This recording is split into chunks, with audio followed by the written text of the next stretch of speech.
أهالي منطقة معينة سمعوا صوت صراخ جماعي طالع من جوا بيت عندهم في المنطقة، والكلام ده حصل بالظبط يوم الخميس 27/3/2025 الموافق 27 رمضان، وبالتحديد أكتر الكلام ده حصل في وقت السحور. وطبعا وقتها أهل المنطقة اللي صحي من نومه واللي ساب اللي في إيده وطلعوا مفزوعين من بيوتهم على البيت اللي صوت الصراخ طالع منه، وحاولوا إنهم يفتحوا البوابة الحديد بتاعته، لكن اتفاجئوا إنها مقفولة ومحطوط وراها حاجة تقيلة، فاضطروا إنهم يكسروها. وبعد ما كسروا البوابة ودخلوا شافوا جوه البيت ده وتحديدا في الحمام بتاعه واحد من أصعب المشاهد اللي ممكن حد يشوفها. 3 أفراد مرميين على أرضية الحمام اللي كان لونها أحمر بالكامل، وخلال لحظات كانت الشرطة حضرت وبدأت تحقيقاتها اللي كشفت عن كارثة بكل معنى الكلمة.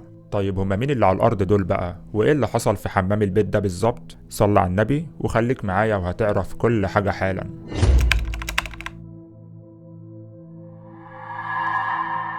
ازيكم؟ عاملين ايه؟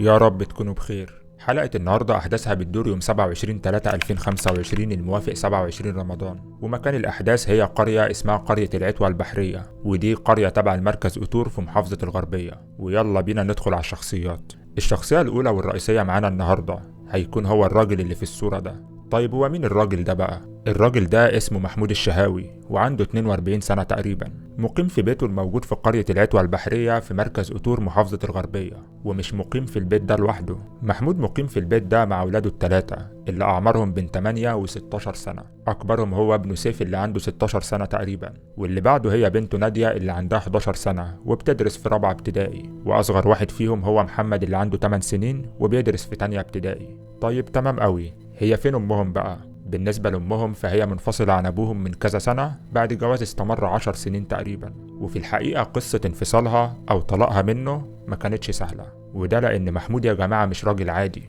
محمود راجل مسجل خطر وعنده سوابق جنائية، وغير ده كمان فهو مدمن شره للمخدرات، وفي مصادر بتقول إنه مدمن لمخدر الآيس ومخدر الشابو، وطبعا دول يعتبروا من أسوأ أنواع المخدرات وبيدمروا الجهاز العصبي وبيخلوا البني آدم ما عندوش عقل أصلا.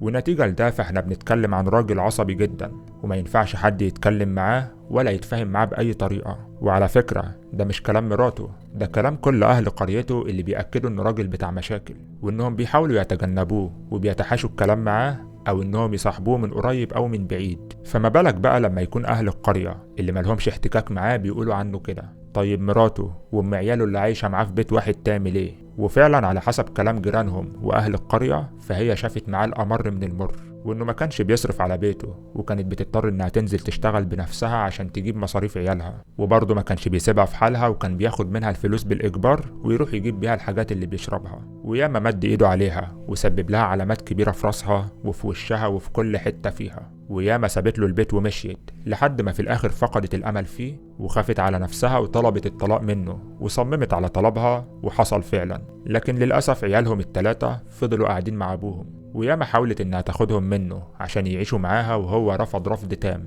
وهددها بسكينة وقال لها هشوهلك وشك بمية نار لو قربت منهم. وعشان كده للأسف هي ما قدرتش إنها تاخدهم معاها، وقالت دول في الأول وفي الآخر ولاده يعني وأكيد مش هيأذيهم، وكده كده أنا مش هسيبهم وهطمن عليهم كل يوم. بس اللي حصل بعد طلاقها بقى إن طليقها وأبو عيالها قطع أي صلة بين العيال وأمهم، والموضوع كان واصل لدرجة إنه كان عامل لها حظر من حساباتهم على مواقع التواصل وكمان حظر مكالمات. ولما كانت بتنزل القرية عشان تحاول تشوف عيالها كان بيقابلها على مدخل القرية ويمد إيده عليها ويبهدلها. وفضل الوضع بالشكل ده لحد ما وصلنا اليوم الخميس 27/3/2025 الموافق 27 رمضان في وقت السحور. عدد كبير من أهالي قرية العتوة البحرية سمعوا صوت صراخ جماعي طالع من جوا بيت عندهم في القرية، والبيت ده كان هو بيت جارهم محمود الشهاوي اللي قاعد فيه مع عياله ال3. وطبعا وقتها أهل المنطقة اللي صحي من نومه واللي ساب اللي في إيده وطلعوا مفزوعين من بيوتهم على بيت محمود الشهاوي، وحاولوا إنهم يفتحوا البوابة الحديد بتاعته، لكن اتفاجئوا إنها مقفولة وفي حاجة تقيلة محطوطة وراها، فاضطروا إنهم يكسروها.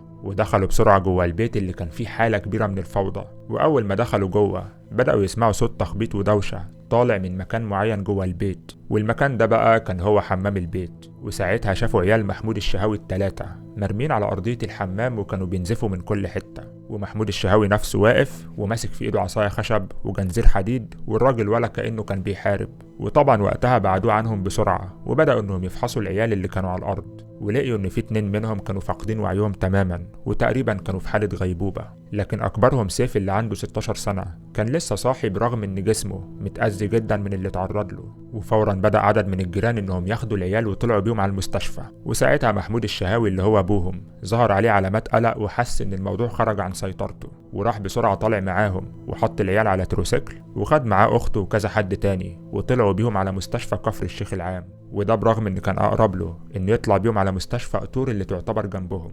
وعموما اللي حصل بعدها ان قسم الاستقبال في مستشفى كفر الشيخ العام اتفاجئ ان في واحد داخل عليهم ومعاه 3 عيال في حالة اصعب مما تتخيل، وبسرعة قاموا مستقبلينهم وبدأوا انهم يقدموا لهم الاسعافات اللازمة، وخدوا البيانات بتاعة الشخص اللي جايبهم اللي عرفوا ان ابوهم، وكان معاه اخته اللي هي عمة العيال اللي قالت للدكاترة هناك ان ابوهم اللي عمل فيهم كده. وللأسف بعد دقايق قليلة الدكاترة هناك أكدوا خبر وفاة 2 منهم، والاتنين دول كانوا هما نادية اللي عندها 11 سنة وأخوها محمد اللي عنده 8 سنين. وبالنسبة لأخوهم الكبير اللي هو سيف اللي عنده 16 سنة فهو حالته كانت حرجة جدا وتم حجزه في العناية المركزة. وطبعا بمجرد ما الخبر وصل لأبوهم اللي كان مستني في المستشفى وقتها عرف إنه عمل مصيبة كبيرة وخد بعضه وهرب من المستشفى فورا.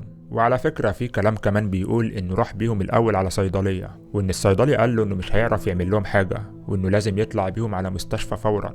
طيب تمام قوي، إيه اللي حصل بقى بعد ما أبوهم هرب من المستشفى؟ اللي حصل إن في نفس اللحظة كان طلع بلاغ من مستشفى كفر الشيخ العام للشرطة، ومحتوى البلاغ إن في راجل اسمه محمود الشهاوي جالهم المستشفى ومعاه 3 عيال في حالة حرجة جدا، وإن في منهم 2 اتوفوا وهو خد بعضه وهرب.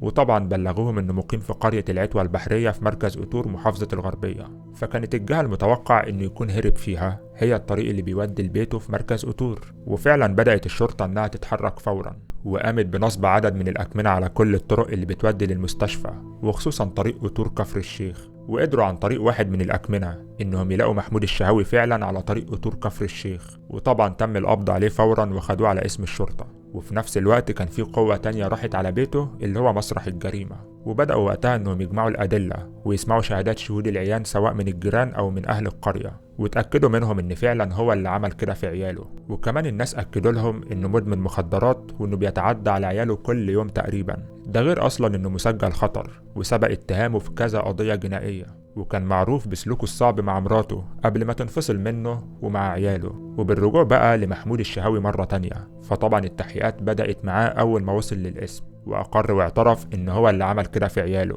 بس قال في اعترافاته إنه ما كانش قاصد إنه يخلص عليهم، وإنه بس كان بيحاول يأدبهم، وإن دي مش أول مرة يأدبهم بالشكل ده، وما يعرفش هو الوضع إزاي اتطور لكده. لكن على الناحية التانية بقى الأدلة والتحريات بتاعت جهات التحقيق أثبتت إن المتهم تعدى على عياله في ليلة الواقعة بالعصا الخشبية والجنزير لساعات متواصلة من غير أي شفقة أو رحمة، لحد ما في الآخر في 2 منهم اتوفوا والتالت في العناية المركزة. وبناء على كل ده أمرت جهات التحقيق بحبس الأب المتهم 15 يوم على ذمة التحقيقات لحين تحويله للمحاكمة، وبعرض الضحايا الاتنين على الطب الشرعي لتحديد سبب الوفاة بدقة وعمل تقرير الصفة التشريحية. وكمان تم تكليف الأجهزة الأمنية بمواصلة تحرياتها حوالين حياة الأب الجاني وسجله الإجرامي، وكمان الاستماع لشهادة الزوجة المنفصلة عنه وباقي أفراد الأسرة. عايزك تعرف كمان إن أمهم سمعت خبر وفاتهم زيها زي أي حد عن طريق النت، وقالت في تصريحات ليها على واحد من المواقع الإخبارية إنه عمل فيهم كده لأنهم كانوا فرحانين بلبس العيد.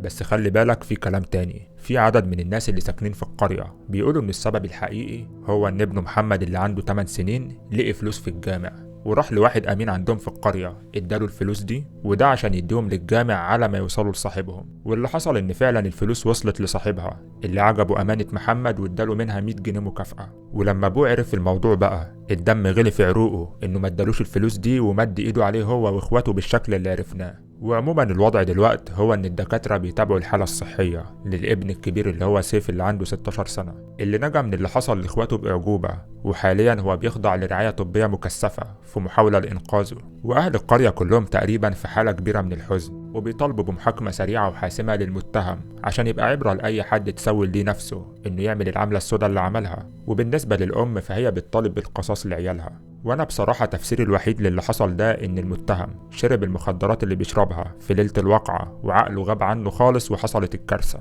ودي دايما بتكون اخرة المخدرات واللي بيشربها.